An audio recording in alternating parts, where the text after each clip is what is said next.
Hey, Miss Whittet, it's Blake. Blake Lumley? No. I have my ID. I promise. I do. I promise I'm a reentry student. Yeah, promise. Sorry about that. Sorry, let me clip it on here. Anyways, okay. No detentions? We're good? We're good. Alright. Cool. Okay, so I'm here to talk to you. Yes, you. About my World Lit paper. And what did I write that World Lit paper over, are you asking? Here's what I wrote it over. I wrote it over how the absurdist viewpoint greatly affects the way a person views literally every aspect of their life. I mean, it affects their point of view about religion, relationships with their family, friends, and other loved ones, and mortality. Like I said in my first sentence of the paper, no stone is left unturned.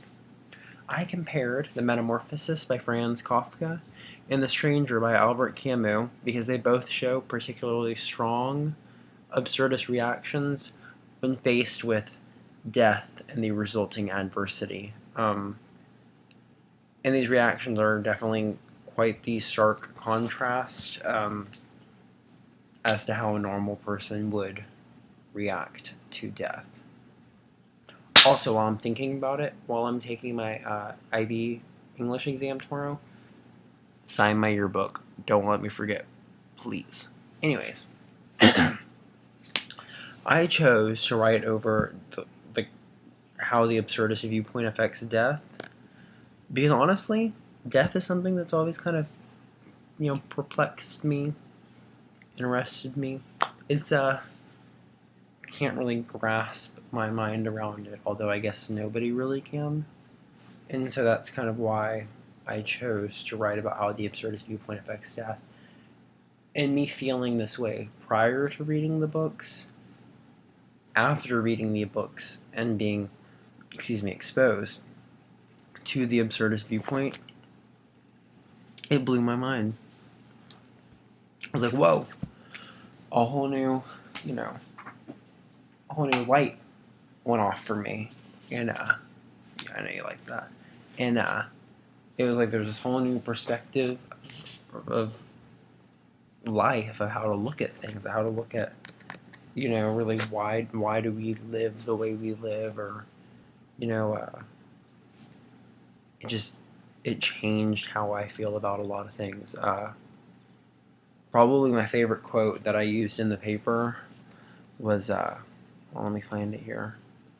It was from The Stranger, actually, and it was Mersault describing the day he found out that his mother died. He said, "Maman died yesterday." Or, shoot, darn it. Scratch that. Maman died today, or yesterday maybe. I don't know. I got a telegram from home. Mother deceased. Funeral tomorrow. Faithfully yours. I mean, okay, does that show any sort of, sadness or upset? No. My mom died. I certainly wouldn't be here making this video or writing about it. I would be, like, hysterical in my bathroom floor. Like, I can't think of anything worse. Like, that's the person who gives you life. You were inside of their body for 9 months. You were supposed to love your mom. And that was just a really powerful passage from the story that kind of stuck out with me the entire time I was reading it.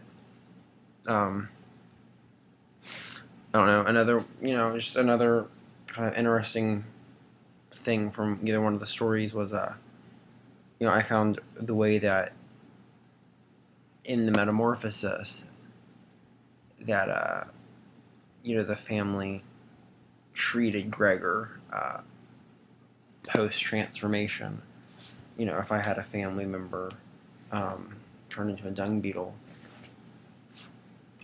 I mean, I'd maybe kill them, but probably not. I'd probably actually feel pretty guilty and, want to make them be like, hey, I am alright with it. Even though I would definitely not be alright with it, you love that person no matter what. They're your family. You're supposed to, through good times and bad, you're supposed to stick with them. So, I find it interesting the way that that the family treated them, or treated him, and, especially after his death, going for a carriage ride to discuss finances and his freaking sister getting married? Like, no. Your son just died. What you doing? Whew. Sorry about that. Okay, I'm back. Anyways, so I wrote about how absurdism affects death because both of those papers opened my eyes to a whole new point of view when it comes to death, which is a topic that already interested me. And you know, the two papers just do a great, or the two novellas, I being English term, do a great job of just showing in depth a new point of view on a very dark topic, that being death, and a death of a family member nonetheless, which is, you know, not just death, it's a hard death. Yeah, you're supposed to love your family. Anyways, and that's why I wrote about what I wrote about. If you have any more questions, just let me know. I hope this covered all the questions, and I love you, Miss Whittet. It's 11:36 p.m. I'm a little bit tired. I gotta go study for math. I'll see you tomorrow. Good night.